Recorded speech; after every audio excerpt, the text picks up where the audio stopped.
LA is hella haunted. The apartment my husband and I lived in before this one was a tad uncomfortable. I didn't really enjoy being there alone, especially when my husband was away on long work trips. I just got the creeps a lot, even though nothing really happened. Except one time. It was around 2 or 3 in the morning and I was just getting home from a bartending shift. My husband has to wake up for work in just few hours, so he was in deep sleep in the bedroom with the door closed. Well, my sweet cat loves to greet me at the door when I get home. I come in and she's meowing and rumming on me. So I get on the floor, spending a good 5 minutes rubbing her belly and loving her up. Then we get up and both turn the corner into the living room, just in time to see a tennis ball roll with force out from under the couch and into our path. Normally, when I get home, I sit on the couch, I smoke few bowls to wind down before showering and going to bed. Not this time. I just went right to lay to next to my sleeping husband, where I felt safest. Could never figure out this one out. No earthquake, no breeze, no nothing.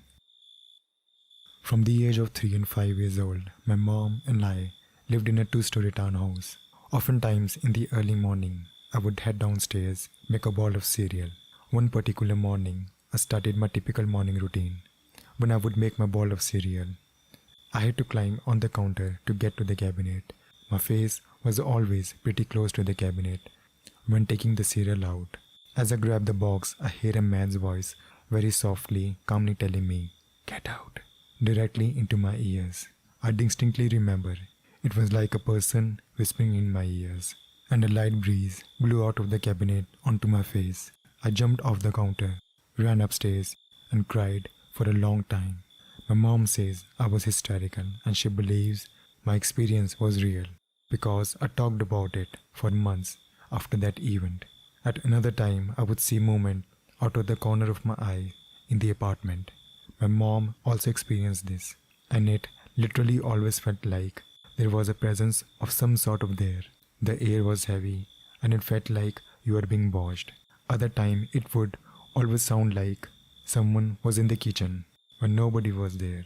I remember several times when my mom and I were watching TV, and my mom would go check the kitchen. I never heard another voice, but I have clear memories of feeling unsafe there. Our college is in the outskirts of the city, surrounded by few mountains, so we have had a few spooky moments. This happened around in 2012 or 13. In my room, when I laid on the bottom bunk bed, I could see my wardrobe to my right and the windows a few feet away from my legs. As we had internal assignments the next day, me and my friend, who stays on the top bunker, studied until 2 a.m. and went to sleep. My friend wanted to wake up early and offer prayer, so she laid the bed on the floor and went to sleep. As I was not sleepy, I texted few friends while listening to the radio. I kept my mobile near my pillow and laid down.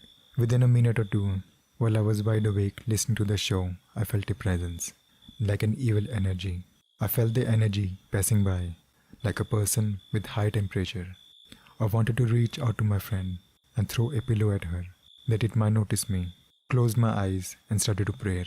When I felt a bit normal, I risked opening my eyes, and the wardrobe was in the line of sight.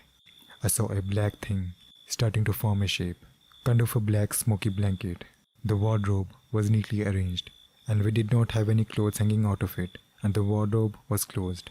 The smoke thing was flowing horizontally near the wardrobe and starting to form a vertical shape like a humanish near the wardrobe. I immediately closed my eyes and started to pray like crazy. Within few minutes, my mind felt a bit clear and I opened my eyes. There was nothing in the room, and I immediately woke my friend and told her what happened. She said some prayer and then we went to sleep. Made a habit of praying daily before sleep. We had a small bakery in our college. Me and my friend used to visit the bakery daily for a chicken roll and a chocolate cake. The guy who runs the bakery was kind-hearted and would give us our order even if we didn't have money. We would pay him the next day. During our study holidays, few of our friends decided to stay in the college and the bakery was closed, as there would be few students and it would be lost for him to come. One afternoon, me and my friend went to get some stationery and saw the bakery owner. We knew the bakery was closed and he just passed the bakery and didn't notice us.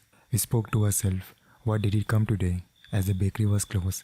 and decided maybe the bakery will open for a few hours in the morning. Next day, we told our friends that the bakery might open as we saw him come previous day. My friends mentioned that he committed suicide a week ago. When I was 12, my parents had split custody of me, and I would spend every other weekend at my dad's house. His house was built around 1930. It was probably around 2 or 12 at night, and my dad had gone to bed. I was sitting in the living room when I started to feel unease. I could hear a distant screaming, and then I heard a breathing noise that sounded like they were coming from underneath the floor. Our crawl place was directly under the floor, and stray cats lived in it, so I decided it was probably just cat fighting. Even still, I felt scared, so I speed walked as fast and quiet as I possibly into my room. I rushed into my room, turned around and shut the door. I made sure it shut it until it clicked, and then I locked the knob. I got into bed and lay on my back, breathing heavily, basically frozen. My ceiling fan was off, but the light was on. Taped to the light was a cardstock party decoration of a smiling hot air balloon hanging by a piece of fishing line. I stared at it as it spun around rapidly. Next, I heard footsteps coming towards my door and stop in front. Then the sound of long nails tapping on my metal doorknob and jiggling it super hard. I was so scared, but I forced myself to get up and slam the door. It clicked again, as if I hadn't shut it fully the first time.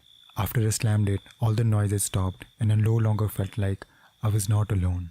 The curtain hanging from the light slowly returned to normal.